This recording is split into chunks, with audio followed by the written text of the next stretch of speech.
We're talking about Bad Bunny, Logan Paul. Everybody's thinking about this match is going to happen, one-on-one, six-man tag, yada, yada. We're going to throw some light. We're going to give our opinions on why I don't think it's going to happen. We're going to have that conversation from Rican Reactions from the podcast of Unappreciative Wrestling Fans, the one and only Alex Coquito. But we're going to hear from our sponsor, Dude Wipes, and we'll bring them right in. Quick message. All right, quick break. Don't go anywhere. This segment is sponsored by Dude Wipes. Whether you're grinding through work, hitting the gym, or locked in for a full night of wrestling, Dude Wipes help you stay fresh. Simple as that. Portable, convenient, and designed for real life. And of course, this show is powered by the Sports Jedi Network, independent wrestling coverage, real discussion, and a community that actually knows the product. If you rock with what we do here, support the sponsors that support the channel. Now, let's get back to the breakdown. Take it away, PGH Chris and Sports Jedi Kev. You're watching Jedi Sports Network with Kev. Of course, let's bring him in here. We're going to and one and only Kikiriki, the one and only. What's going on, Alex? Está muted, papi. You're muted. You're muted. You're muted. I did a whole. Pero ¿dónde está? ¿Qué pasó? I don't know. Okay, there we go. Ahora. There we are. Hello. What up, Alex? You guys hear me? We can hear you loud and clear. Hello, Let me PG set that up. Chris. There you go. How are you, brother? Nice to see you. Okay. Que la que. A todo el mundo ahí, que la que. Buen provecho. And make sure that they have your vitamins. ¿Cómo estás? ¿Y qué? ¿Cómo? ¿Todo bien? Of course, Right, this is great to have you here. Great to have you. Gracias por la oportunidad. Of course. We're talking. One of my things that is, I don't know, to me it grinds my gears, or it's pushing me towards the dark side of the force. Hearing the commentaries, everybody's clamoring, and it does. I understand where you have that appeal and that gravitas to want to see Bad Bunny, Logan Paul in the wrestling ring, but this shit ain't gonna happen, Chris. I mean, Chris and Alex. I don't think that's gonna happen due to the fact with, of course, the national Puerto Rican politic conflict, controversy after the Hurricane Maria, the tax invasion there with the Act 60 and all that. Your thoughts? What's your opinion? Do you see that happening? Okay, let's go back to you have to go back a little bit in time, a couple weeks ago. Now, this thing started over two things. One, when Logan Paul was interviewed at somewhere, he said, "Oh, you're gonna be happy about the Super Bowl?" He said no, walked away. And two, his dumbass brother Jake Paul. I made a video about that on my channel. You can hear about that. I'm not gonna delve on that dumbass. But the fact that after that happened, people are like, "Oh, Bad Bunny versus Logan Paul and WrestleMania, Bad Bunny." And I'm thinking about it. I'm like, on paper, if Bad Bunny would have not done the Super Bowl, yeah, sure, it would have been perfect. It would have been a nice little like Puerto Rican versus a fake Puerto Rican. But now, seeing it now over the Bad Bunny thing, and I love that after the Super Bowl, a lot of people are trying to understand what Puerto Rico really is. I hear a lot of comedians and writers are like, "Oh, I sat down with my Puerto Rican friends, and they never told me about this history." But then I asked them, they just told me about it. Like, yeah, you know why? Because we're Puerto Rican. We got our own shit every single day. You think we're gonna sit down and like tell any other race our problems? Nah. Go to Puerto Rico, sit down in the corner, now al lado de un fucking colmado, and then listen. Está ahí. I apologize. No, tíralo al medio. Exacto. So the problem I have with this Logan Paul and Bad Bunny is that if they do it now, for example, because first it was like, "Oh, they're gonna do it for WrestleMania. Oh, then they're gonna do a tag team. Oh, and we're not gonna do it." That was by far the smartest decision ever. Why? You think in any aspect, if Logan Paul cuts a promo on Bad Bunny, he's literally cutting a promo on Puerto Rico, and they're gonna say "fuck Jake Paul," and they're gonna say Logan Paul sucks. Mind you, and I said this on my video, and no one really knows about this. Logan Paul's an asshole here in Puerto Rico, and he's rarely here. He's rarely here, ladies and gentlemen. His brother is, because Amanda Serrano. Pobrecita Amanda. Pobrecita. Sí. Pero with Logan, he just comes in for a second, chills, and leaves. But to come to WrestleMania, for example, Logan Paul versus Bad Bunny against, and with Damian Priest. Yeah, you got to put a Puerto Rican with a Puerto Rican. I understand why. They're good together. They're a great tag team. I get it. But you could have put it with Omos. Like, could have, should have, would have. And here comes Logan Paul. Coming from Puerto Rico. You know how much booze you're gonna get. I get it. He's the heel, but there's points, and Jedi Sports Network knows this. We need not go back to the 80s where someone gets stabbed in the parking lot. Do you need to have to happen again? You come to Puerto Rico, and I said this on my video. I think I said this on my video someplace else. For every person that's coming to Puerto Rico, American or tourist, and thinking they're hot shit, and you have a house in Dorado, from the airport to your house is a highway. Remember that. There is no safety from the airport to your house. The airport, sure, you're safe the second you get in the car. But continue. I have more to talk about that. But let's talk about that. Whether you're on la 2 or la 22, it's fair game. It's fair game. Guess what? Before you get to Dorado, you pass Bayamon. Mm-hmm. And you're not going to go for chicharrón either. And you're going to make you chicharrón. I love talking.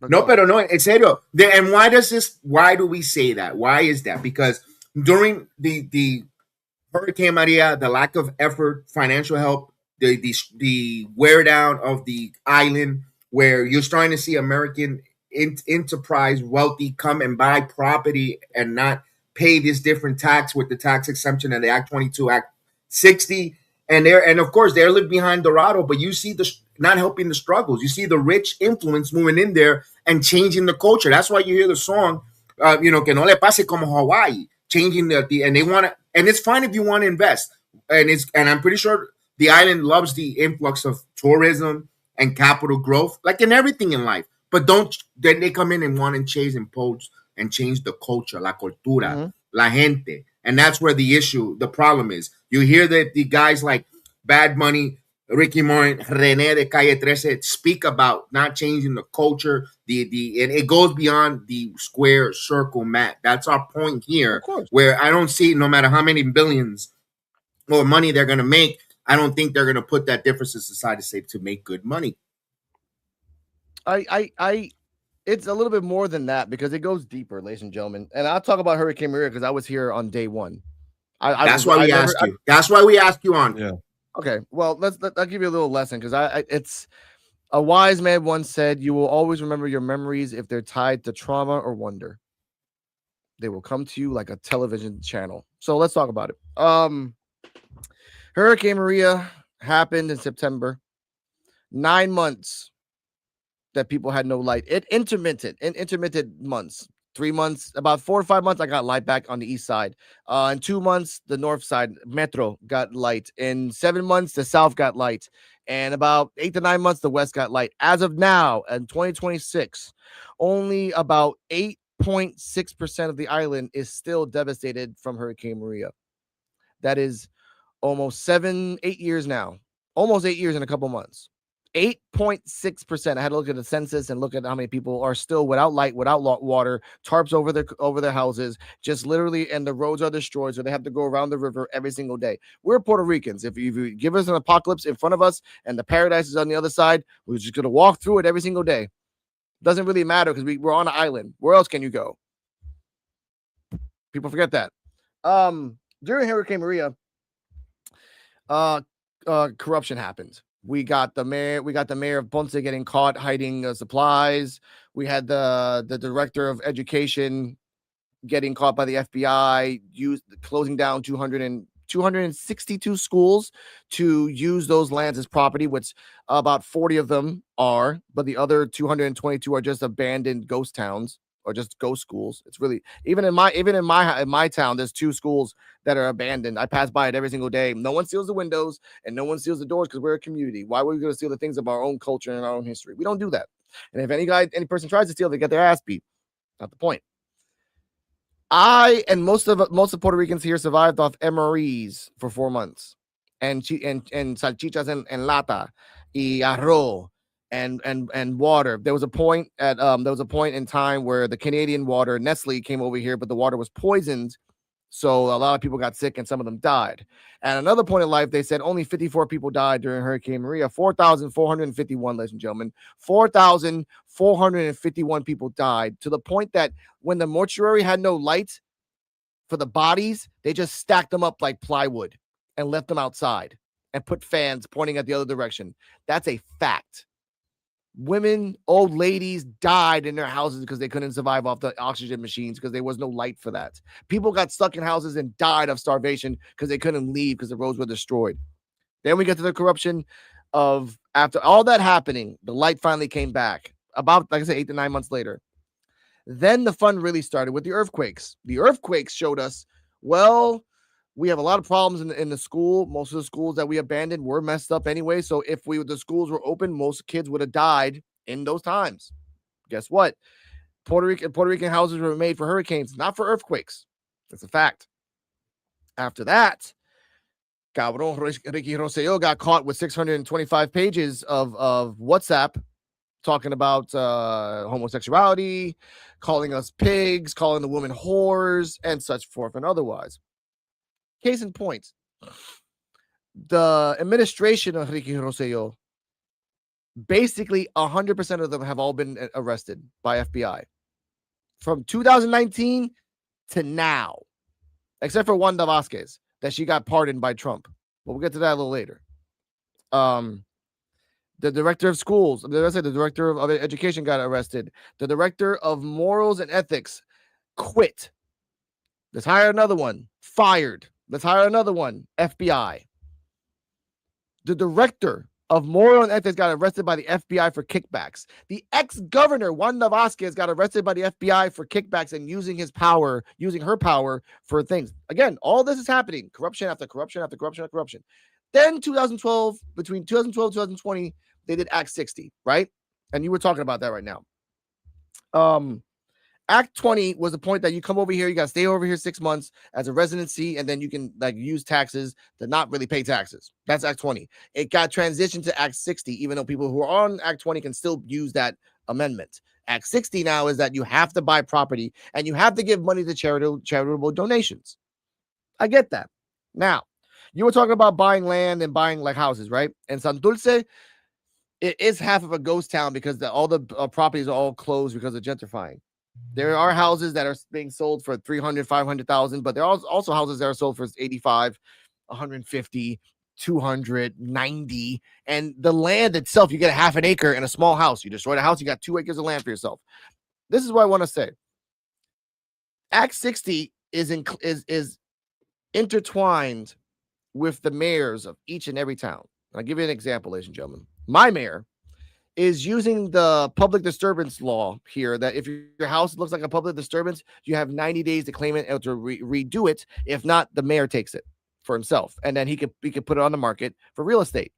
Other words, and my mayor's not going to like this, and everyone knows this, he's going to take those lands and take those houses and take those structures, flip it, and give it to the real estate agents, who are then connected to the expat groups, who are then connected to the people who are directly to Act 60. We have a couple Act 60 people in Luquillo. They're in the mountains. Why? Because they bought a house for $50,000 in the mountain that is beautiful. A house made by a person's grandpa and grandpa that has five bedrooms in the bottom, 6 bedrooms on top with a beautiful land. But that was just turned into an Airbnb by Mormons. True story. I worked for them for a week.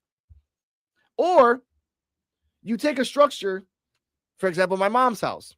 That some bitch went to my mom's house and went to my mom and said, hey, your house is a disturbance and we're going to destroy it.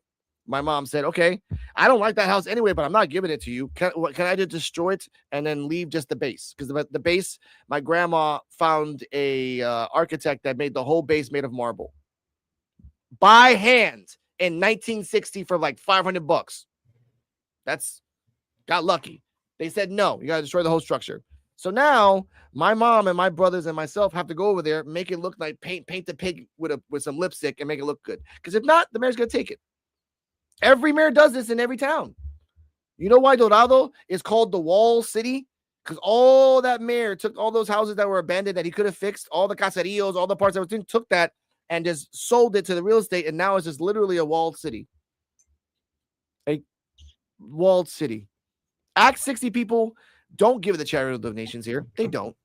They don't. Right now, ladies and gentlemen, and Jedi knows this because he came to Puerto Rico. There's buses here, and there's a train in Puerto Rico, but that's only in Metro. And that's sad. Why?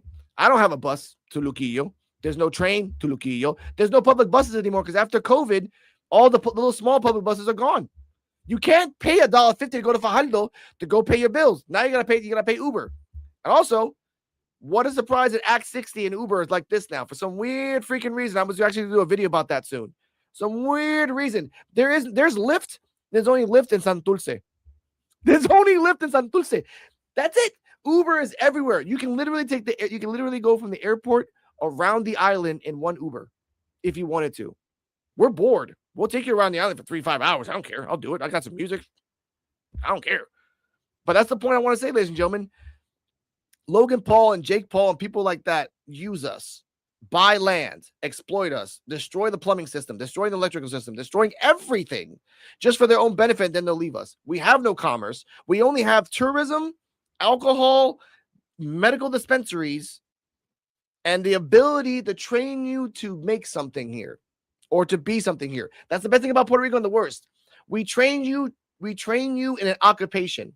We train you in a skill, but we don't train you in an imagination unless you're in a private school, a military private school, or the hat trick, a military religious private school, which is kind of weird, but that's true. And the last thing I want to say before I finish, fun fact, a religious person that's with the governor right now of Puerto Rico used $18.6 million to restructure a building. Why?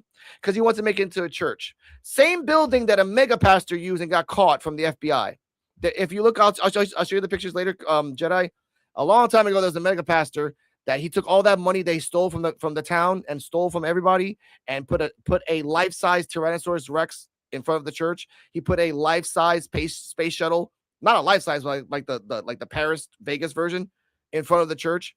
And then the FBI came and found out that he stole $5.6 million. And that is a relative related to the same religious person that's taking it right now. This relative of that same person. See how this all works, ladies and gentlemen? Pay a snake. You don't cut the head off the snake. They just run away and make 20 more snakes. And then their sons of their snakes would do it. That's all I got to say about that. No, and this is the reason where it comes to, and this is activists or people with a voice, like a Bad Bunny, like a René Calle 13, like a Ricky Martin, and they're advocating and they're a big voice of why they love Puerto Rico, why they're behind it, why they're not for the abuse that you just mentioned, and bringing to the state of light of what's going on in the island. Look, we have there's an organization that we found to our heart where this in Puerto Rico, they out there, they take care of the elderly. The abandonment of the elderly in Puerto Rico is sad. And I know, guys, this is a wrestling show, but we're trying to bring our point on why Bad Bunny and Logan Paul isn't going to work. It's not about them going in there and wrestling for 30 minutes of entertainment, because there's a lot of bad stripe outside, which they're contributing in different ways. And I don't know if they could put their differences inside enough to go out there and wrestle or to entertain unappreciative IWC hate, because you're going to hate it anyway. So I don't know if they, and look, Bunny already said he's not going to a football game ever again, American football game again. So I don't know. So it's not going to happen. Chris, I've been quiet here. I know you wanted to hear more, and I know you wanted to hear from Alex. And any thoughts? I'll give you the floor. Well, when it comes to, I have more thoughts really on the Bad Bunny and Logan Paul thing. It's like, yes, I could see why they won't do the match. I mean, like Alex said in the beginning, what really fucked it up was Jake Paul's comments, and then Logan Paul, which I'm gonna be honest, I don't really think his response to Jake was genuine. I feel like it was just like a cover up because people like know he lives in Puerto Rico or whatever. Like I don't know, but I obviously don't see the match happening. And especially like with Bad Bunny, like, and how WWE is. I don't know if that has anything to do with WWE being tied to Trump and all that stuff.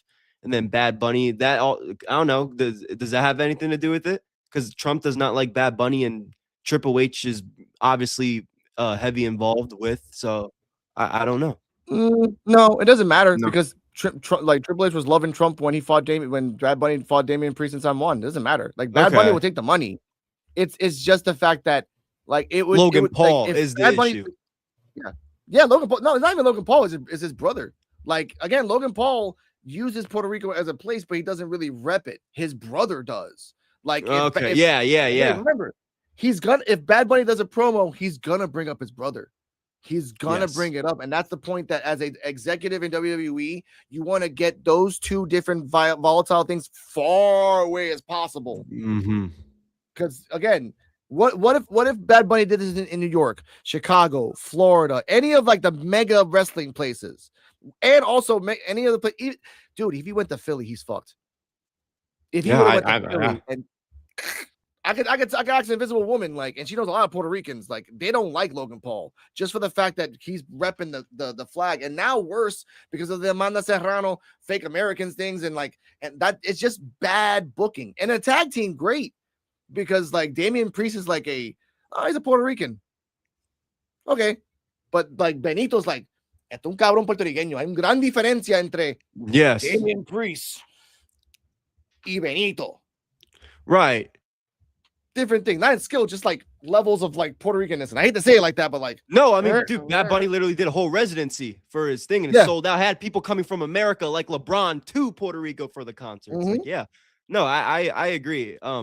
It's unfortunate. But again, Logan Paul, I don't know. Now I know how hated he is, like in Puerto Rico and all that stuff. But it's.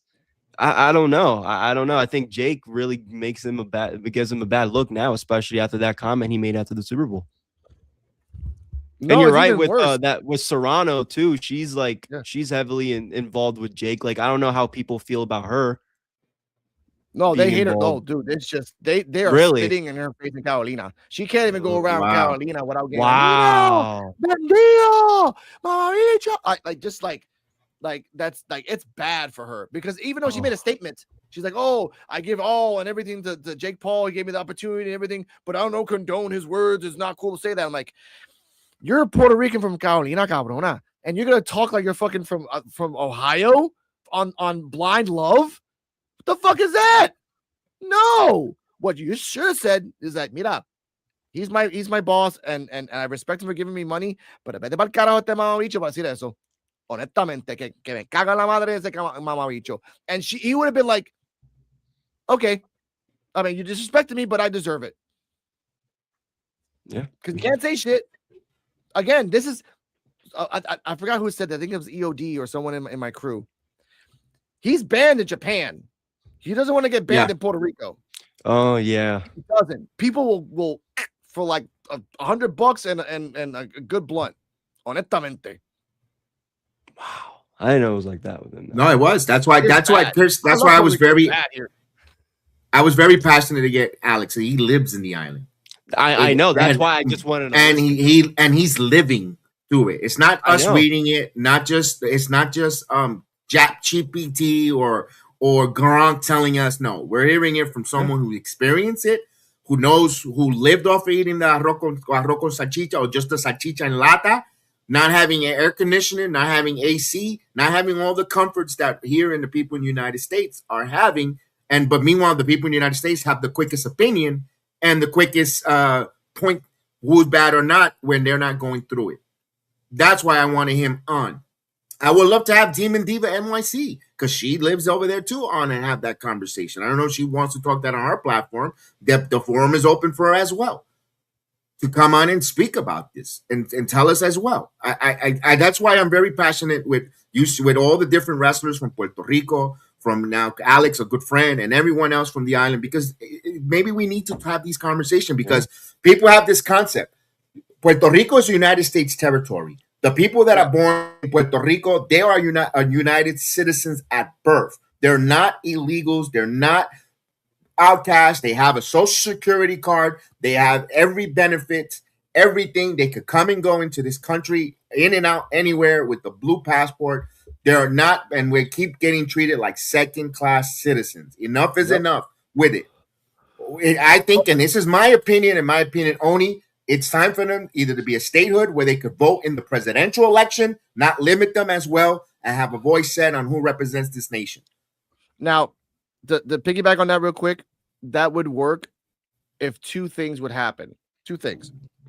One, as a society, we would not be, and this is statistical, census did this by 2024, 25% to 32% of Puerto Ricans, which is 3.2 million people here, are bilingual. That's only like less than a million. Let's say like that, less than a million, more or less than that. We have to push the standard and use it. And first off, we have to fix the educational system here. It's trash. Like I said, unless you're in private, military, or religious military private, it's trash. Like I know some kids that have done fucking by like robotics by 16. That's badass. Now, the second thing, to become a state, like I wish we become a state, but we never will, because again, people tend to forget that we're part of the U.S. People and most Puerto Ricans here don't consider themselves American. I don't consider myself American. I'm in Puerto Rico. I'm a Puerto Rican living in Puerto Rico. I'm American when I go to Burger King and buy a burger. I'm American when I go to Walmart and buy me some shorts. But going to the colmado, going to the beach, like I'm Puerto Rican. Anyone else would say that. Someone left a comment in my thing like, "Oh, you're not Puerto Rican. Like you're a Puerto Rican American." Like, no, papi, I'm Puerto Rican. I was born in America. I was raised until I was 8. And then I went to the military, did all that shit. But my blood, my soul, when I wake up every morning and I smile, is Puerto Rico. And it's not just a race thing. And I want to say this now. There's a lot of Chinese people that are not Chinese people here. They're Puerto Ricans because they were born. They came here in the 30s and 40s. They have third generation Puerto Ricans that are growing up here. Ah, tú eres chino. Como carajo soy chino, cabrón. Soy de Manatí, mamabicho. Like that's, no, you're Puerto Rican. Boom, that's it. It's all about the culture. It's all about living here and understanding that the shit happens. It's okay. Living here in Puerto Rico, it's a randomizing of happiness or despair. A randomizer. Okay. Some days you'll have the greatest day in the world. One day you're just going to a colmado and there's a gunfight. Or maybe you're going to Santurce and there's a car crash. Or maybe you're just going to Burger King and fucking a car runs into a Burger King. These are things that's happened the last week, ladies and gentlemen. Here in Puerto Rico, a car ran into a Burger King. 72-year-old woman. Why? She wasn't drunk. So think about that. Think about that here, ladies and gentlemen. You want to come to Puerto Rico? We love you. We will open with arms wide open, just like Creed says. But Jedi Sports knows I have a segment called Rican versus Tourist. And there's a reason I hate, absolutely loathe that segment. But it's the most videos and clicks I've ever had in my life. I hate it. Stop doing it. Rican versus Tourist for me. Love you. That's all I gotta say. But come to Puerto Rico, Green.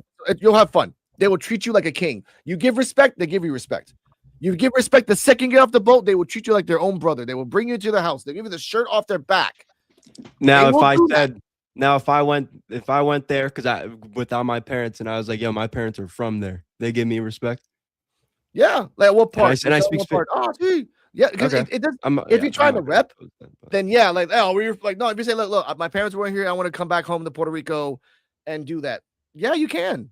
There's a couple of content creators that came back from the States to Puerto Rico. Oh, I mean, Aguadilla now, I'm happy, and people like they didn't consider him a Puerto Rico, like a Puerto Rican, but after like him actually talking about the island and actually helping the island, like no, this guy's a Puerto Rican.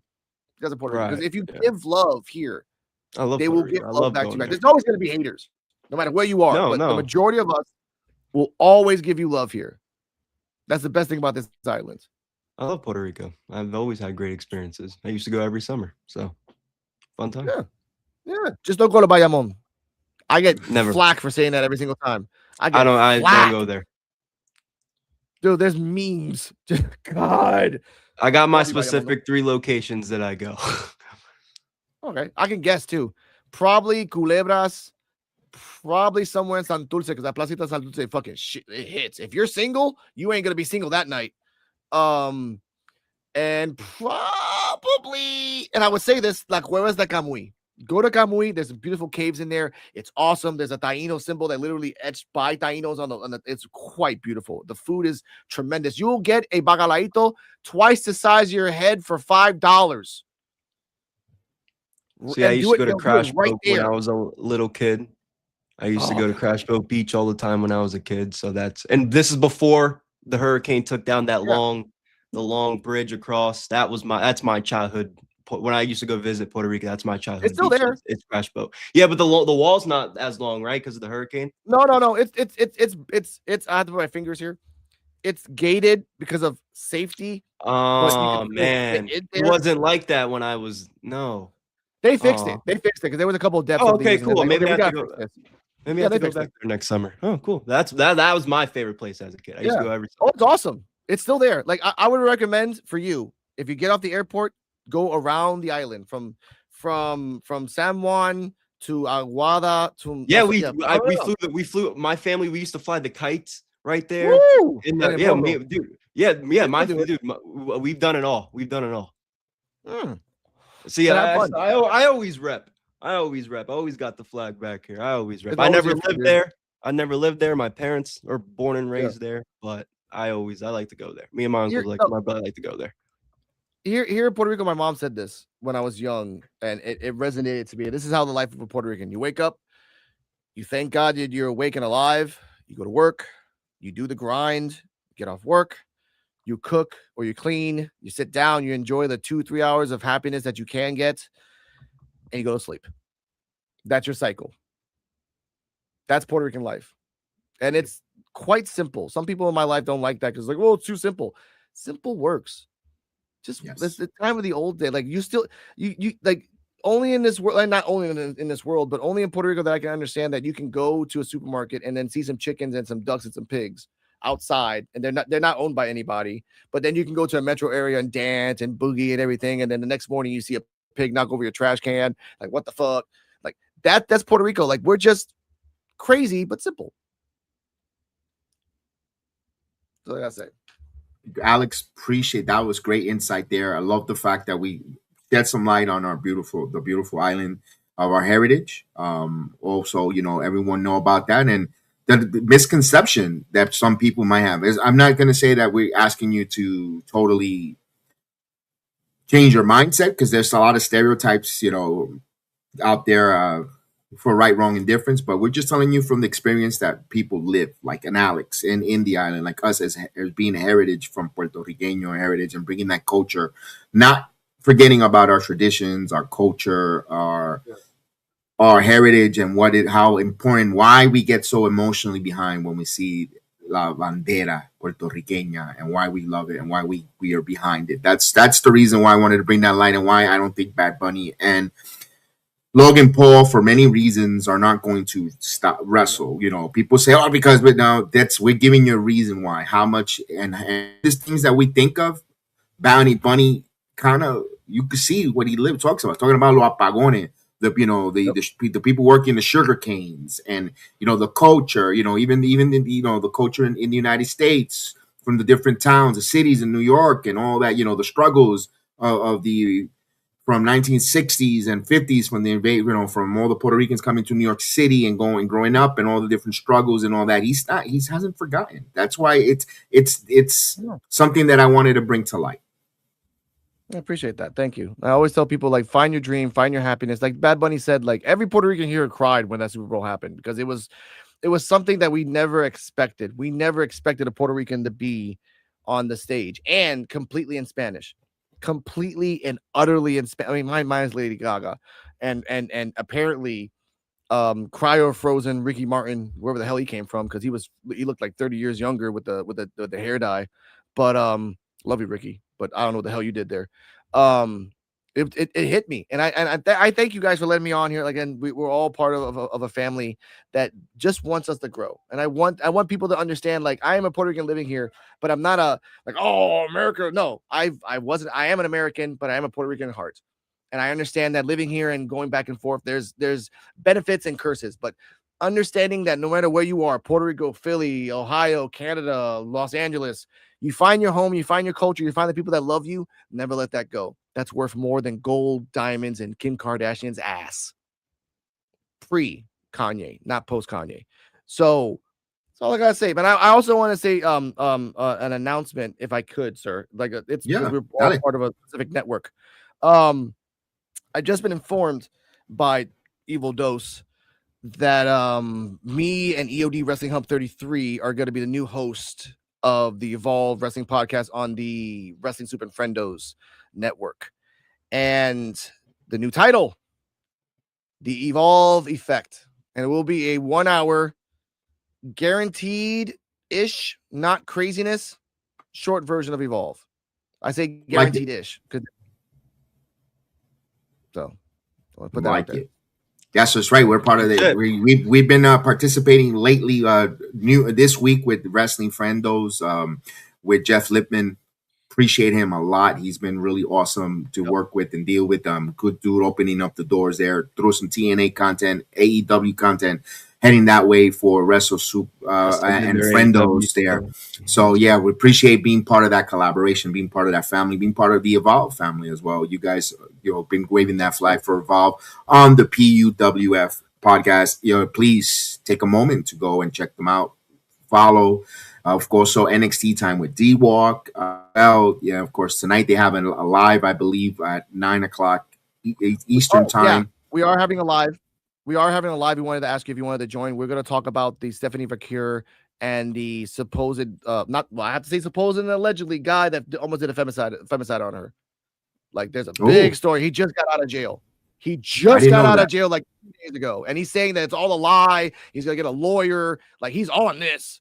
So we're gonna talk about that tonight. I definitely have to send the links and definitely want to hear. If I'm not doing anything, I'll definitely We'd love to hear that conversation, be part of it as well. Of course, this is what we do. This is we also want to shout out our guy Aaron Loves Wrestling, who invited us on last night's podcast. We had a really good afternoon chopping it up with him. Also part of that, Marie Shadows as well. Marie Shadows on Rumble.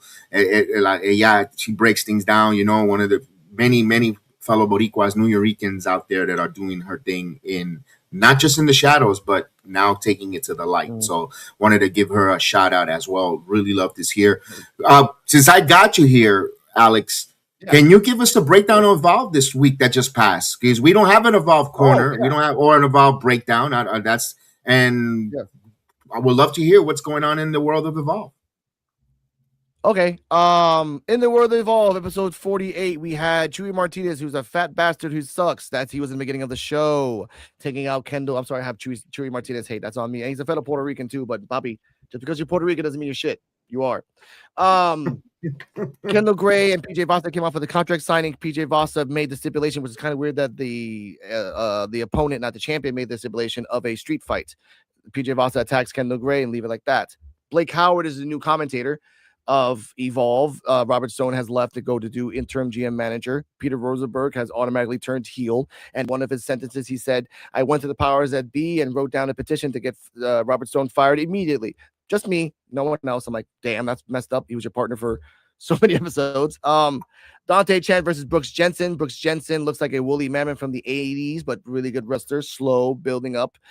The match sucked because Dante Chen, who never does wrestling holds, did wrestling holds.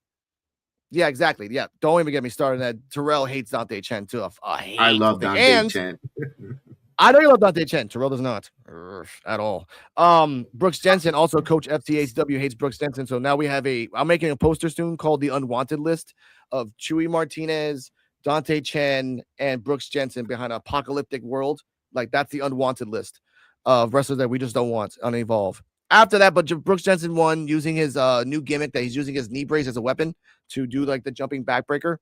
So like the Roderick Strong finisher doing on that. So that's that. Wendy Chu had a promo talking about like she wanted to help Kelly Armstrong with therapy, but Kelly Armstrong punched her in the stomach. She's like, look, therapy helped for me, but don't get it twisted. We're going to run this back next week. Kelly Armstrong is saying that is in the promo as well, saying that she has her fire back and she's ready to have a match. So next week, we're going to have Kelly Armstrong and Wendy Chu for the first time ever. The non-sleepy, and this is the new Wendy Chu. Therapy Wendy Chu, no more sleepy time. She talks. She's actually very eloquent and very very nice. She's gorgeous. I find her gorgeous without the makeup and stuff. I do too. And then she's vicious. She's much more vicious, and you can see her emotes a lot more than just being a zombie. Backstage, Aaron Rourke, Sean Legacy, and my main man Mike Cunningham, who is, as EOD calls him, Tom Cruise from Cocktail, or the other one, is talking to Vanity Project. They want his help. They want their help because there's a 10-man tag next week between Team PC and Team ID. So they all agreed. Swipe right with the 3 guys are going to be a 5-man tag. That's pretty cool. Next match was It's Gall versus Drake Moreau, or I call Mr. Waterboy. It's Gall came out, did a lot of poses. He did do a studometer of Drake Monroe on a Blake Howard. It's hard to get a studometers. It's super hard to get studometer because they come out random. Like, you got to go look at everybody's like connected just to get one. So I found one. He gave Drake Monroe a 0. Peter Rosenberg complains that he's still a 1.5, and Otis is a 1.6 on the studometer. So he's 1 point below Otis. And Moreau won with the spinning discus lariat, but he's very unique because he does the water boy sounds while doing the lariat. So he does the and then does it. So he does that. And then he does a choke slam they call the swamp slam. Cam Hendricks came up to him and said, "Hey, do you want to join my team? We're missing one guy. Jax Presley is hurt. He's not hurt. He's going to LFG. That's why they wrote him off. Keanu Carver is in NXT. Wrote him off." And Drake Moreau said, "You know what? I'm going to see what side of history I'm going to be in." He walks away. After that, we get to the main. After that, we get to the main event. Nikita Lyons and Ariana Grace versus Mason Holiday and Layla Diggs. This was a Kev, you saw that too? The breaking news. Yeah. Breaking news. I'm sorry, Alex. Breaking news. I didn't want to interrupt, Alex. Salsa icon, New Yorican icon, Puerto Rican icon, Willie Colon. Que Dios descanse, Willie Colon. Oh yeah. Oh my God. Yeah, I saw that just a couple minutes ago. I'm sorry. To me, that hits me hard for my the passing of Willie Colon. I grew up on that man's music. He was the last person to find you. That's it. Yeah. Oh no. I'm sorry to take the winds out of your sail there. No. Quite right. I'll say this real quick. Keep going. Okay. Match was okay. 3 rookies against Nikita Lyons. Nikita Lyons has been improving exponentially. It's like, basically, if you want to use Dragon Ball Z terms, she went on the ship on the way to Namek and just got better, hella better. Great tag team at the end. They interfered. They kind of like did some shenanigery, kicked Layla Diggs in the head. Ariana Grace did the Grace Bomb for the 1, 2, 3, and Ariana Grace and Nikita Lyons won.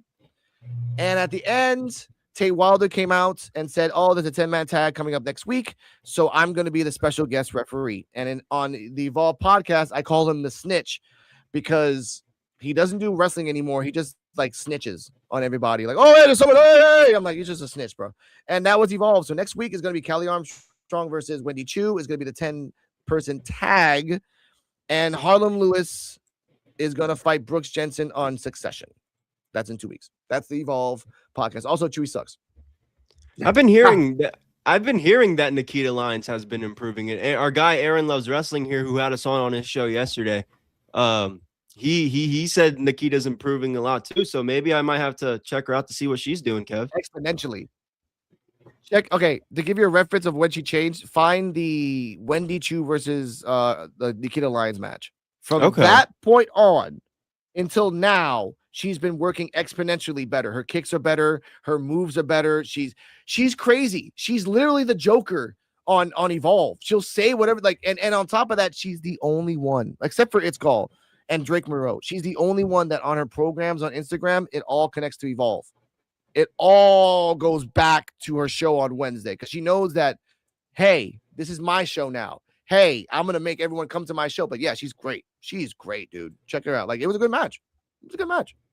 So let me ask this about Nikita. Do you think would it benefit her to do like a little bit of a time in wrestling in TNA to help her skill set to another level, to more bumps there with different caliber of wrestlers? Not that she's leaving, not that she's leaving, but collaborating. You know how they send Hurriane Grace back and forth. I know. Yes and no. I think the metamorphosis of Nikita's not done quite yet. She's almost there. I think by like when I want to I and again I'm being biased here, but I would love for her to leave, like go to TNA for a rental only after she's had a title shot. Only after, because again, Fair, that gives her a little said this more on the show. credibility coming in. No, not even credibility. Not even credibility. Just to show them. Yeah. The word is credibility. Just kind of like to show them, because she could do a. She did a match. She already did a 4-way match with Callie when she was the champion. So she's done a championship match type of thing. I get that. I feel, for some weird reason, I feel that she's not there yet. She's found a character, but she's still tweaking it just enough. Her moves are there. Her moves are spectacular because now she's more crisp and she can like move her body a lot more because she lost the weight. But something's missing. But in TNA, yeah, become Sting Joker. Just really go nuts. Like, just have fun. Because she realized it. No one's gonna stop me if I make everyone think I'm crazy. It worked for Dean Ambrose for like 5 years. So why can't it work for me? So that's fair. Also, and also I want to give her, it freaked us out. It freaked us out on the live. She actually commented on our live yesterday. Like, not me, on Thursday. She actually was on the live and talking about that. I'm like, holy crap. And that's the connection that I think Invisible Woman said this. We're in the new era of wrestling fans, that if you're humble with the wrestling fans and they see that, hey, we support you, they will talk to you back. Chantel Monroe is subscribed to the PWF channel. Nikita Lyons is subscribed to the PWF channel. Shiloh Hill is subscribed to the PWF channel. It's Gall, and I know I'm not gonna say his name because I'm not gonna say his YouTube channel because he gets mad when I say it. It's on the YouTube. It's subscribed to our YouTube channel. We don't force it. That's the point. Right. Like, they want exposure and they realize like the main company is not going to do it for them. They're not. Ariana, you know what Rizzo's doing? Red Sauce rants. Because she realizes like I can make money just doing reviews of NXT. Yes. Chantal's doing a segment called What's in My Purse. She got like 20,000 views. Just literally what's in my purse. That's it. That's all you gotta do. But yeah, rental for 3 months though. For Nikita Lyons, 3 months. That's it. Kind of like what Briggs' partner did. 3 or 4 months. Bye. No, yeah, that's what I'm saying. Just a nice run, because you'll see different advice from different coaches at the moment to unlock something in Nikita Lyons. Just there's something. Nikita Lyons is on the cusp of breaking out, and there's something missing that she needs to unlock. And maybe now she's starting to feel 100% healthy in her body, her knees, where now she's feeling comfortable. You know, maybe the wrestling game has slowed down for her, being now kind of, you could say, a veteran now in that Evolve locker room, or in NXT Performance Center. She's now a veteran. Now things are slowing down. Maybe she starts seeing a different aspect. Maybe I need to work this way. I don't need to do so forth. And it's starting to show her improvement week in, week out. And now it's, maybe it's time for her to sink or swim. It would be perfect for her. And I think she feels that. I think she's ready. Up to the task to sink or swim now. They need somebody because NXT is bare bones right now. It is bare bones. Yeah, we've been saying that about with all the talents heading up, and it doesn't reflect their ratings, which is kind of weird. When they had a lot of heavy hitters, when they had that collaboration, when they did the last year at the Theater of Madison Square Garden with the TNA title matches that felt like it could have been a PLE, they only drew 600,000 plus. This week they drew 700, almost 800,000, and I scratched my head where the show was not. I personally didn't enjoy the show to that level of 700 plus. It wasn't terrible, but it wasn't captivating. Where, my goodness, I could see where 700,000 plus people watched it, and it makes me scratch my head. And they need that influx of talent for the talent to evolve. It has to be. There's got to be something. It's got to be something. Maybe not the exit of Ava brought in Robert Stone, and Robert Stone is that person that if you're an old school TNA fan, you kind of know who he is, a little bit of him. And if you're watching him, with Evolve as well as NXT, you could see the kind of Robert Stone influence of it. I don't know. We're just trying to pinpoint it of where it is. I know where it is. It's if you think about it, the kind of influx of I'm kind of want to watch NXT now, even though it sucks. I kind of want to watch it is when the Evolve talent came in when Carver and Legacy and VP came in, and Eli Knight and LaFleur, even though LaFleur was supposed to go to Evolve, they didn't. But like those guys, like now we have a new influx of people. Like I like to see Carver. Like I know the match between Carver and Legacy on Tuesday is going to be a massacre. But Legacy has shown me for 40 episodes he can sell it, so it's going to be a great match. VP are ridiculously funny, and they're a hot commodity right now. They're just making people laugh. And Eli Knight is a showmaker, so that's why I'm thinking like, yeah, Robert Stone's there. And by the way, shout out to Evolve. They finally got a sponsorship. It's the General Insurance. Shout out to you guys. You finally got a sponsor. But think about it this way. Remember when the Lucha Underground was around, and that small amount of people like were just watching, like about 250,000, 300,000, like little small niche. But when those wrestlers went to WWE and AEW, that's a factor as well. Like this Evolve thing, if the Evolve experiment is working, people are watching other shows because they want to see, oh shit, Carver's on NXT. Let's see what happens. Because I only watch NXT if Carver, Legacy, and maybe Renton Claire and Kendall Gray, because Kendall Gray can make a great match. Give her, I will staunchly believe this. Give Kendall Gray a blow up doll like Ibushi, she'll sell it.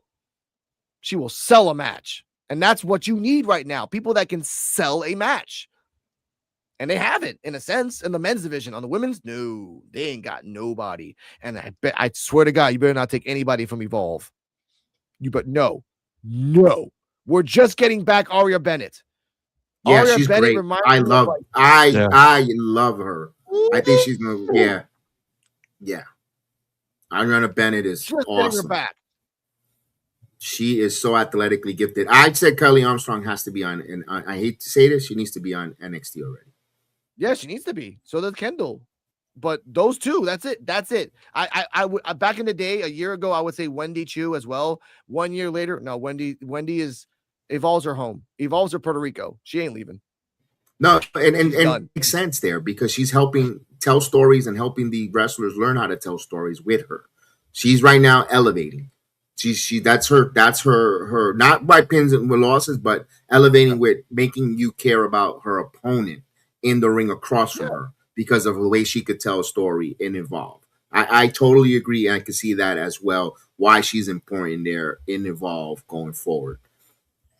Yeah. And even Dante Chen, regardless a lot if you don't like him or not, or where he's there to tell stories. I seen it done when he was on Level Up. And I get why Dante Chen there, because he is a Uber live event crowd favorite. No matter where he goes, Dante Chen is an Uber crowd favorite. Everybody likes going, and he's just the music, the intro. And I understand. Is he ever going to be top of the wrestling card? I don't know. I don't want to limit and put my words and say he's not. But as of right now, he's got a important task in the WWE. NXT Evolve family, which I'm good for it. I'm for it. I'll support it for Dante Chen. I don't like Dante Chen because he's just a one note character. He's got the gimmick and but like you got to. No, that's fair. Robert Stone said it before he left. He needs to be edgier. There's something missing in Dante Chen. And I remember when he was like a ninja, hanging out with a ninja clan. That's cool. But like, you don't have to be that. But like something else. Like this. Brooks Jensen is just an 80s wrestler. He's accepted it. He's not going to change it. People don't like it or not. Doesn't matter. That's him. Dante Chen, you can't do this when you're 55. No. I know. But I know he's playing the gimmick. I get it when it comes to him. Hey, the same thing we say about Elijah. Could he play a different set of chords with his guitar? I know it's not gonna be Gal forever. I know Drake Moreau is not gonna be that Bayou boy that when he comes in, he gives the cameraman beads, he gives a couple people beads, and he bops. Like he's not gonna be that forever. Alligator Boy. Let's face it. His biggest conquer from the swamps is Roxanne Perez. Oh yeah, which I love that he only shows a picture of her on her Instagram on Valentine's Day. He never talks about her only except for Valentine's Day. Like, no, I'm talking about meats and how to make meats. I'm like, all right, that's cool. I get it. Like, you have a girlfriend. I'm like, yeah, I do. Here she is on Valentine's Day. Okay. Damn. But that's all I gotta say with it. I gotta go, guys, because I gotta fucking start making. No, we gotta continue. Here. Thank you for having us. Thank you for bringing in the like. Thank you for the Evolve breakdown and the problem in Puerto Rico, the Rican reactions. PWSM the links to us in our privates to show up tonight and have a conversation. I'm interested to hear that debate and that conversation you guys going to break down. I'm very intrigued. So yes, please follow Rican Reactions. If you're on my YouTube channel, he's one of my channel features. You know, you look it down, channel feature, boom, Alex there. Of course, you're gonna find all his socials on across all the social media platforms. Let's blow this man's socials up and let's continue to grow because we have done it before in the past here, and we're gonna continue to do it. Always support from what 3-4 years now, Alex, that we've been collaborating and supporting. Yeah, 3-4 years from the beginning when I had my first channel before it got erased. Yeah, Shout out to Alex Coquito. That's gone. But I love you guys. I'm out of here. Have a good one, brother. Happy. I'm out. Thank you, guys. That was great conversation there with Alex Coquito. This was cool, Chris. Anything we want to get into? We're gonna get into. We talked a little NXT. We're gonna get right into All Elite Wrestling because you did a phenomenal job hosting. But before we get that, I want to take another hear thoughts from our sponsor so we can get right into the Elite Wrestling, the build for Revolution. So let's hear from our coffee sponsor. Sports Jedi Nation, you already know how I move. I don't start my day without two things: standing firm in what I believe in a cup of coffee that actually represents those values. That's why I rock with Blackout Coffee. It's a 100% American company, unapologetic, patriotic, pro-Second Amendment, and anti-woke nonsense, no corporate posturing, no virtual signing. Just real coffee for people who still believe in God, family, and freedoms. Every bag is a roast right here in my beautiful state of Florida, and it's shipped straight to your door. Fresh, bold, no compromises. If you need to hit the ground running, the Morning Reaper I suggest, a medium roast that goes smooth, powerful, and kicks like a mule. Support a company that actually gives a damn about this country. Go to Blackout Coffee Rumba. Use my promo code RUMBA for 20% off or Sports Jedi 20 of your first order. Blackout Coffee. Wake up, stand up, never back down. Fuel your freedom. Real coffee with real values. A bold, backed by freedom. Wake up and think free. And may the sports be with you. Indeed, may the sports be with you. Absolutely. Don't forget to hit that promo code. And now, here we go. We did a phenomenal. Oh, what is going on here with my setup? We had a phenomenal time. This guy broke this review down. He knocked it out of the park. We're not going to spend too much time because he reviewed. You need to check out that review live from direct. It's NXT breakdown with PGA Chris. Chris, let's talk about AEW. Yeah, AEW Dynamite. It wasn't a bad show. Couple things I talked about here. I think they could have started out the show with Hangman versus MJF in the face-to-face. Face-to-face didn't hit as much, but obviously the main thing people are talking that came out of that was Hangman never challenging for the world title ever again. I think like you said yesterday when we talked with Aaron, maybe he meant to say as long as MJF is the world champion, because I'm not a fan of Hangman. I don't think his title run, I think he has one of the worst title runs, especially its first one, but I do think he's still one of your big name talent. You can't have him just disappear from the main event scene in AEW for the title picture. So that's they got to figure some way to get out of that. And I think they will with the stipulation. Maybe MJF is like, just don't challenge it as long as ever I'm champion. Maybe that's a part of his stipulation that they could fix that. But it wasn't bad. Kenny versus Swerve wasn't a bad main event. They went really long. They didn't have to have that Kevin Knight match in there. It was unnecessary, but I kind of draw a blank on who it was against. But it wasn't a bad show. The matches weren't bad. Obviously, everyone's talking about that spot in the Willow match with Megan Bain. It just felt more like a tag team type of thing. I couldn't connect to it until the end because Mina and Willow didn't want to hit each other, and Marina and Megan didn't want to hit each other until the end. So it felt like a fatal four-way tag team until the end. It didn't really feel like everybody for themselves. But the wrestling was good. It wasn't bad. It wasn't bad. I wanted to talk about because I wanted to get the footage or the promo, but just wanted to stay away from any copyright issues or anything like that. So we're gonna err on the side of precaution. I was saying, I teased it where he says, there's a stipulation where, I think Hangman could get away with challenging for a world title. He keeps saying the men's world title. Maybe he challenges for the women's world title. Who knows? I mean, maybe he gets back into the world title picture on that. But I think if you missed out our interview, we urge you and we applaud you to go to Aaron Loves Wrestling podcast. Yesterday's episode, February 20th, we spoke in good length about the AEW men's title picture where we thought that it might have been Hangman a little nervous in the live crowd where he's thinking overthinking that I gotta deliver a banger of a promo because I'm in the ring with a guy who could really eat my lunch with words. And we saw that the same thing with CM Punk, where he got a little flustered and said he spoke something he wasn't spoke.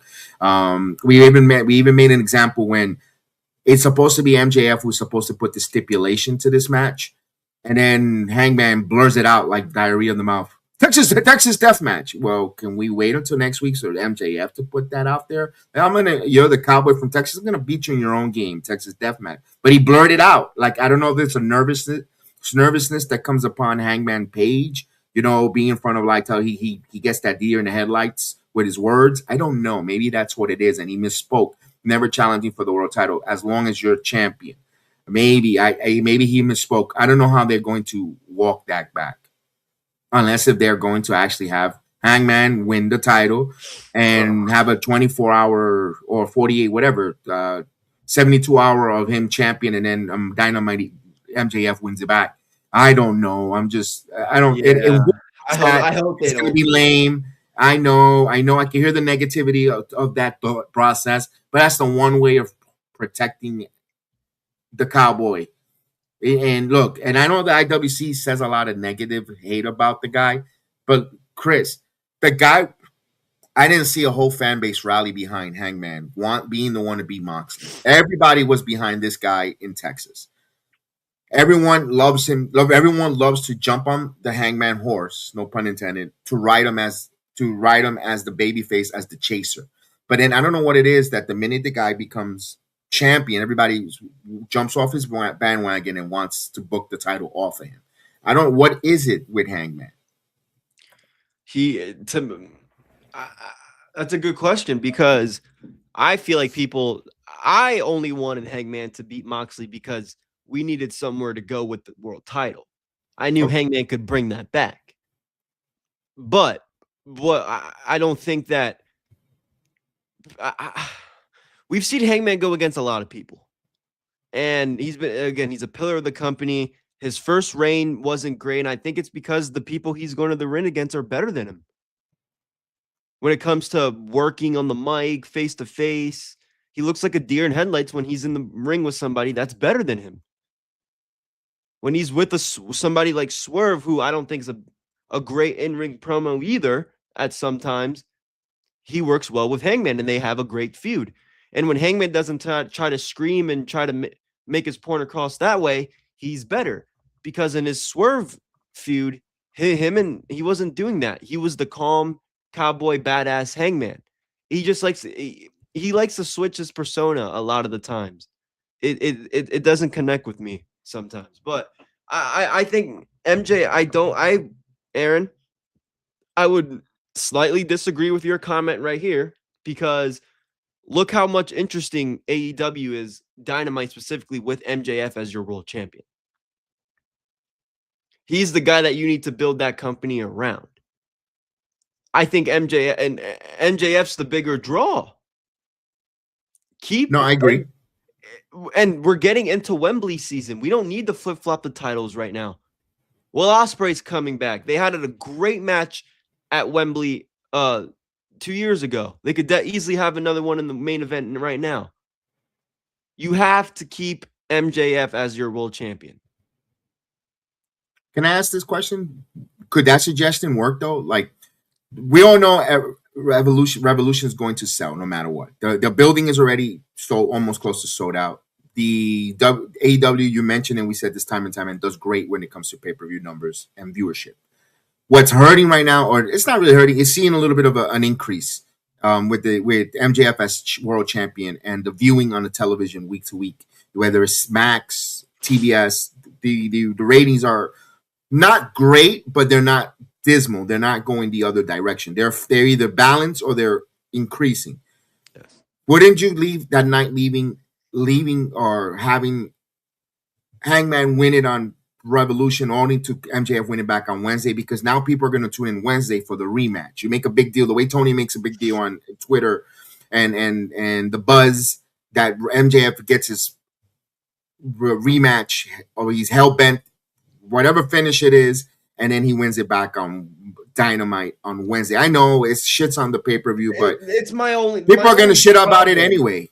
This is my only. Well, I can give you a reason why. Okay. I can would. I don't know if I'd shit on it, but I can give you a reason right now. I don't know if that will work because, well, it could. I'm not saying it couldn't. It could, but this is why I would say I don't think, in my opinion, that wouldn't make sense. I don't know if sense. Anyway, Hangman, when he beat Moxley, he felt like a transitional champion already. Why? Because people were waiting for MJF to come back to win it. We're going to do the same thing with Hangman Adam Page. Have him win it, and for 40 and over 72 hours, him be another transitional champion after he was just a transitional champion he was a transitional champion to get the MJF the belt. If it was anybody else, if he was a transitional champion to get Swerve the belt and then MJF beat Swerve, that's different.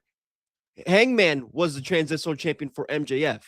That's why I don't think it makes sense to do that again for 3 days. For 3 days, it's going to feel like a Santana run. I got it, but that's the only way of keeping. But then, how do you keep him in the world title picture? To me, that's where they fucked themselves this Thursday. But that's the way this is, and I hate to say this, and that is the way to put them. That's the only reason. That is the only reason why I could see it playing out, and that I'm not going to be like, okay, this is the way to keep him back in the title picture. You know what else is the way to keep him in the title picture? Having Swerve come out there and interrupt in the main event. Right, have him come out and interrupt. Now. He is a heel now. Right. Kenny. Have him come out at the end of the match wanting the world title. Screw Hangman over because that's his rival. Boom. You have a reason right there that he can challenge again because he never lost cleanly. Unless it's a but again, if they do a stipulation. It's a stipulation already. I can't really. That's why I say. I don't know if it's a stipulation match. There's just a stipulation. So if it's like a tech, but them already blurring Texas Death is going to make me think that it's going to be some bullshit street fight type of thing. So again, I don't really like. But before the Texas Death match, the stipulation is Hangman will never challenge for the AEW World Title ever. He already said it. It's already Ebro. He said it not in pencil but in ink. So one way of doing it is you can have where Swerve says, you're the easier champion. I rather face you because I already beaten you, Hangman. That's why he's a heel. Yeah. Who how much more heat you're gonna get if he screws MJF out of the world title? There is a way of doing it where it could protect themselves for a short term. And I know it might not look. There was times that Randy Orton and how many times Randy Orton and John Cena switched flip flop titles back and forth with title reigns. It worked, and people don't say they don't look down on John Cena's title runs or Randy Orton. They were flipping titles back and forth a lot, and doesn't mean they need to do it every week, Chris. No. I don't. They don't need to flip up the AEW World Title, but it's okay if they do it in this instance because you just went through a whole almost 9 months of not seeing the world title and John Moxley long title run. It's okay of a quick just to keep Hangman in the world title picture. I'm not opposed of it. Will they do it? Only time will tell. Yeah, we'll see. Only time will tell. I don't think who knows there. But all in all, Dynamite was a solid show for you guys. You guys had it was a solid show. It did a lot of advancement. I wish they would stop with these eliminator matches. I agree. Could we have number one contenders matches instead for that continental breakfast title? Could we have that? Give me the number one contenders Don't need the champion beating the contender because they don't feel like nothing. The same thing with Willow Nightingale. If she was going to defend her TBS, fine. If you wanted to get a number one contenders for her Willow Night, if she's not losing the title, she shouldn't be in any fatal four way. If she's in, you just got rid of 3 competitors in that division. If you had done number one contenders, you could still keep the story. 4-way number one contenders. Well, I didn't really get a one-on-one. I didn't factor in the pin, whatever the case. But I don't. That's a little bit of a disconnect. It's minor. It's minor little details, but you could still keep people relevant and going on forward with it. But all in all, kudos for Dynamite. That was a very entertaining show, and it looks like it's setting up the road to Revolution done right. They're doing the right thing. Good job. Good job on that. On that, one thing I do want to talk about, All Elite Wrestling related, and it's really Ring of Honor. Deonna Purrazzo, frustration of only having one title defense in a year, not being utilized, not working in the company. To me, Deonna, I understand your frustration, but you should have known that when you signed in that contract in that company. I feel like this isn't the first time we've been talking about Deonna Purrazzo because she's always been vocal about it. Look, that's why she's doing her own thing with Steve. So I don't know. They don't have they have her in a championship that means nothing, and they don't really showcase her. I don't know what else to say about her. She's right out that contract, baby. Let Tony pay for your New Hampshire University. That's all I got. That's all I got. That's exactly where we are with that. We would love to see your talents be illustrated and showcased on the television, weekly television on any of the brands. If it's on Thursday nights, Wednesday nights, Saturday nights for where the company you work at. Yeah, should you be on more television? Yes, but I don't know what's going on. It's just fortunate. Just I guess you're gonna have to ride out your time and stay ready. That's all I could think of for Deonna going forward on there. Speaking of that, we're gonna talk about her husband here, which we got a lot to talk about that with TNA coming up. And then we're wrapping it up here. TNA Impact Thursday night. It was a show where we had a lot of different things here. It was taped. We had a first time ever casket match, guitar casket match. Let's talk about that right now. Where Mustafa Ali, I know we spoke about it a little bit, but let's rehash it real quick. Your thoughts on that casket match with guitar casket match? Unique, rare. Your thoughts? It was fun. I have no problem with it. It was. I don't want to say rare because Elijah's all gimmick matches. He's all a gimmick, but okay. It was a good match. I think Ali's great. It's just a matter of what's he gonna. I know what he's gonna do, but Elijah just feels like he's gonna do this again with somebody else. So for Mustafa Ali having this loss, but he still has the Order 4 group, Agent Zero. Do we see an X Division opportunity or a Trey Miguel for the international title opportunity for I don't see he's going to be world title material yet. I've said this and I said this on my review. Yeah. I could see by the end of 2026, and I said I didn't want to pigeonhorn or book my guy Santana lose the world title. If there was going to be a move where by the end of 2026 or to start 2027, I could see a Mustafa Ali world title run for him. Yeah, I can't see him getting a world title run because he lost. But I could see him now trying to go get a international title run opportunity against Trey Miguel. I think the matches will be great. A lot. I think Elijah. Good. I think Elijah should get that opportunity first since he won this match for the international. Yes, I'm fair. I'm with you as well. But I'm talking about if Elijah wins that, Mustafa can chase that again. Yeah. So you think international is a division for Ali or even Leon Slater, and for the X division? I mean.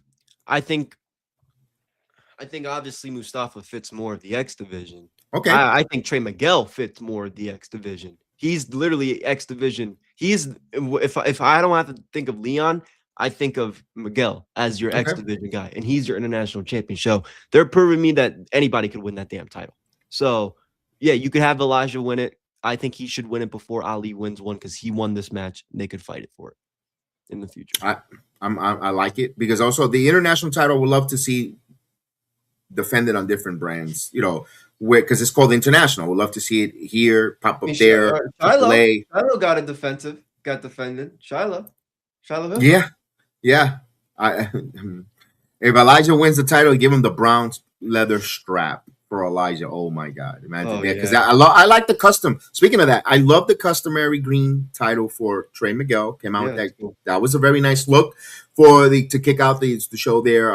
One thing that we didn't like was the placement. We thought the Elegance brand coming out first kind of took us off the AMC. I mentioned that again. All this we spoke with on Aaron Loves Wrestling. You know, you could break down and hear our thoughts there, breaking it down, which is rehashing on our channel for the viewers that watch us and listen to us. But please, we urge you to go and to Aaron Loves Wrestling podcast to hear our breakdown as well. With it's going to sound a little redundant if you follow us before, but we want to put it on our platform as well. Where I thought the Elegance brand it was a minor disconnect coming out first, where especially when you come in off an AMC where a new audience, people either watching the movies and wrestling's on, and then you gave us that match. It wasn't hot. The Elegance brand, the male Elegance was cringy again, not to sound redundant. I thought Ash the tantrum on the floor was like, oh wow, I wish you just would have thrown your headset, on the announce table and stormed out. That would have been different, but she took it a little extra to another level of cringiness. I like the Hertz Donuts by Indy Hartwell getting on Heather by Elegance for the victory, all that stuff. And then the Mike Santana promo should have been what led off and opened up the show. I thought the promo was good with Leon Slater. That's going to lead to a tag match with the Nemeth brothers taking on both Santana and Leon Slater as your champion. You call your shot. Every match that Mike gets in from here on out, there's always going to be a chance where he could be bamboozled, taking the rug underneath him, because you have option C in Leon, the call your shot gauntlet, and the briefcase lurking around against Mike Santana. He has just like the world title picture in AEW with the men's, different opponents, different avenues. So this TNA has for Mike Santana. We don't even speak about AJ Styles, Chris. That could be a possibility. Yeah. There's so many avenues. Yeah, I like where Santana's going. He has a lot of people. I think what him and Steve Maclin's doing is dope. Keep Steve Maclin around after people thought he wasn't going to be around. But yeah, Mr. Elegance, that whole Elegance brand. Yeah, look, Mr. Elegance was not needed. I'm going to keep saying this. They already had their Mr. Elegance, and it's the concierge. I don't understand why they needed a male wrestler when you have that male elegant in your brand already. They had that since day one. That's why the whole male elegance search was dumb. That's when I kind of fell off of the group. And I don't know how, I don't know why, but 2025 I actually fucked with the elegance brand. Them adding that guy, them doing the whole Mr. Elegance search ruined it for me because they already had that, and it takes the spotlight away from the concierge. It took the spot badly away from him. Could it be? Can I ask you? Can you think they had someone else in mind and they announced this Elegance man a little too soon? I don't know. I think I still look this. I can't believe I'm actually going to say this, but Perez Hilton would have made more of a sense to be your Mr. Elegant. He's widely famous. Still, people know the name, even though he's not relevant, but he's still famous. He could still be promoting the shows. He could appear on the bigger ones with them. But having this guy that nobody knows, that nobody cares about, he looks goofy. He's just jacked as shit. Nobody cares. Nobody cares. And what the Ash coming back, man, she was better the first time around. She had a lot of momentum. And now she just threw it all away. And yeah. It's tough to get her momentum. Not that she threw it all away because shit happens out of her control. I bet that's what it was.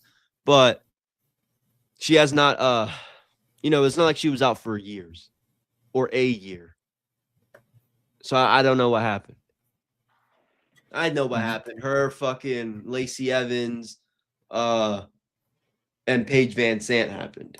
That's her focus now. The OnlyFans? Yeah. The OnlyFans business ventures outside of TNA's all for that, bro. Apparently, they don't give a shit. No. I mean, I don't care. But my point is, Dana's not hitting. like she was. Not saying she was hitting great, but she wasn't cringe, bro, going in the Slammiversary. Yeah. She was just a bitchy heel. Yeah, I and everybody was so enamored with her when she won that Knockouts title at the at No Mercy at NXT TNA crossover. It's sad where they're at there, Chris. All in all, the numbers keep going. Yeah, that's the numbers keep growing for them. That's a good thing for TNA. We love that. Absolutely. Heading into the new, possibly the new pay-per-view coming up, No Surrender, the live event in Atlanta coming up. We got one more in Nashville next week. Stack card.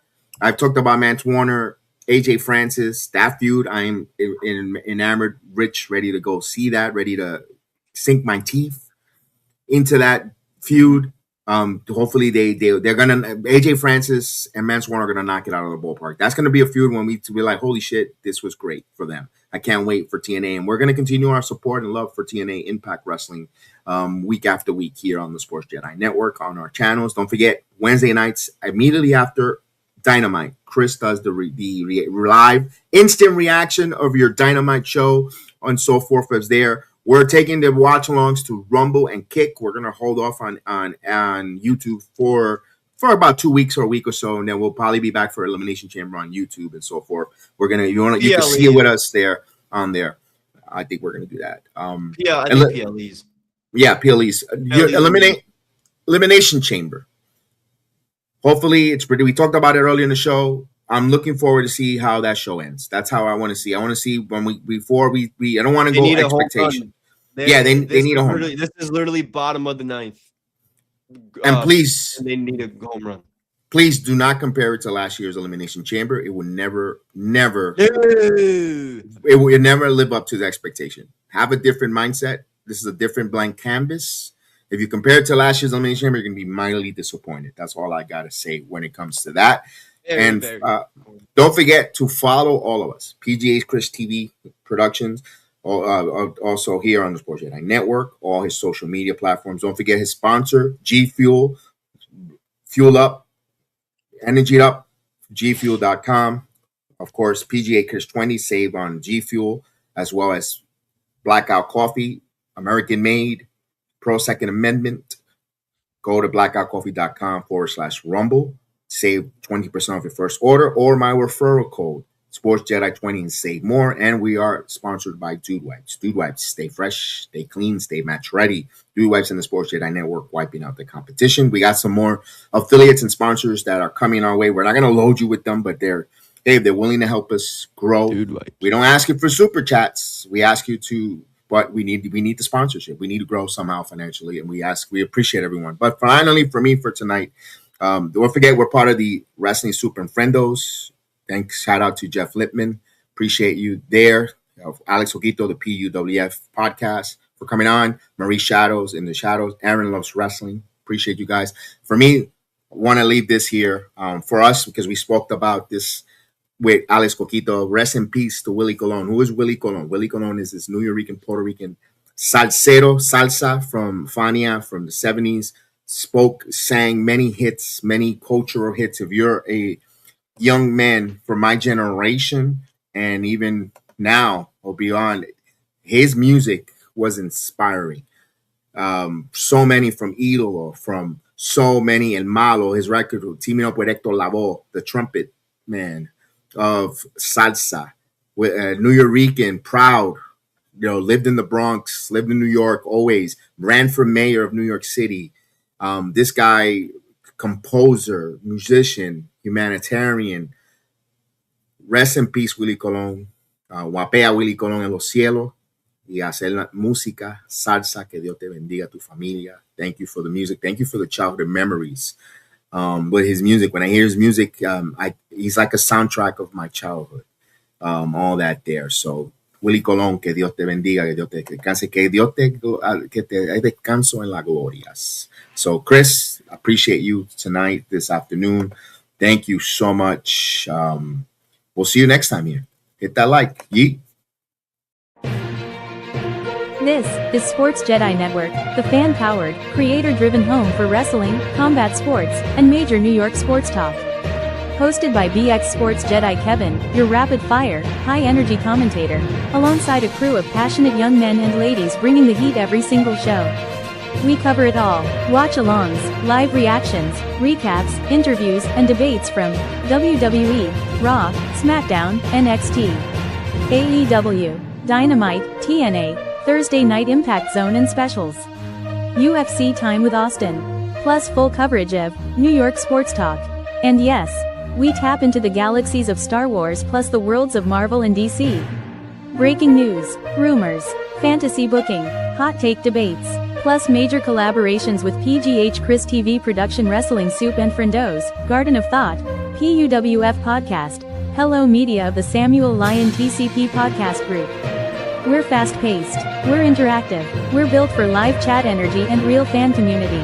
Our mission? Real-time reactions, honest takes, humor, interviews, and energy every single show. This isn't just coverage, this is community, this is combat, this is culture.